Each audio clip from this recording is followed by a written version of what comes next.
Rigtig hjertelig velkommen til Minno Academy. Jeg er Martha Foss, jeg er hesteagronom, og det er mig, der laver alle kurserne, som du har mulighed for at tage her fra nu af faktisk, og så lige så længe du gider.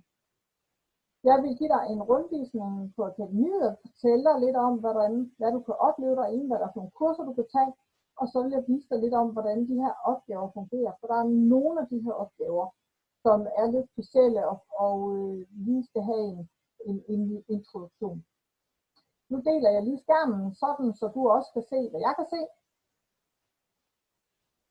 Og så er der velkommen til Danmarks første akademi for hestens ernæring.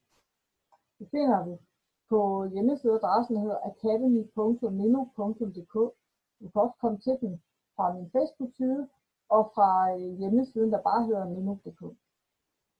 Den er lavet sådan, at heroppe, der er der links til de kurser, som du kan vælge, og hvis du ved lige præcis, hvad du skal have, kan du bare gå direkte efter det.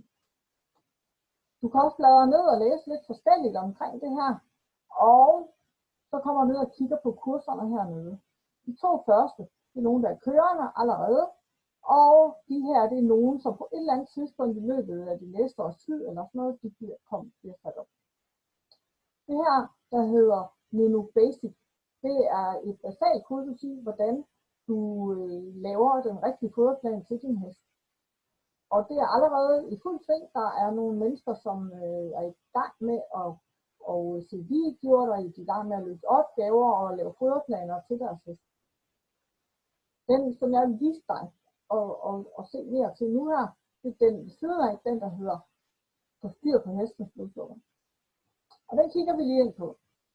Det handler om at forebygge stofskifte sygdomme, og en af de muligheder, vi har for at gøre det, det kan vi gøre ved at holde hestens blodsukker stabilt.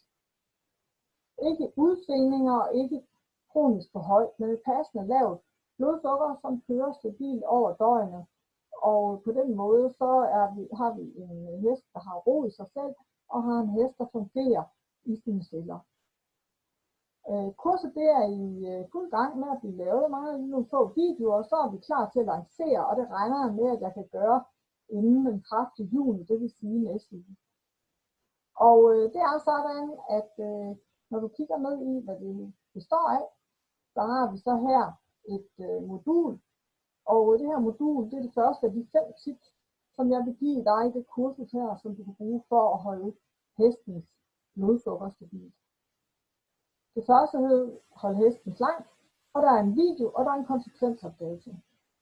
Videoen, den har du her. Det er en video, hvor jeg fortæller, hvordan du huldvurderer hesten. Den kan du gå ind og se, selvom du ikke har købt adgang til kurset, så har du en mulighed for at få en smagsprøve på det. Det næste, det er en konsekvensopgave, og en konsekvensopgave, det er sådan en, hvor du vælger nogle svar, og så får du konsekvenserne at vide. Det er sådan, at det ikke kun er rigtigt eller forkert, det du kan gøre. Der er nogle ting, der er bedre end andre, og der er nogle, der er gode under nogle forhold, men ikke under andre forhold. Så det har jeg prøvet at sætte op i de opgaver her, sådan set for et varieret syn på, hvordan tingene de hænger sammen. Nu hopper vi ind på konsekvensopgaven her, og så kan du se lidt mere.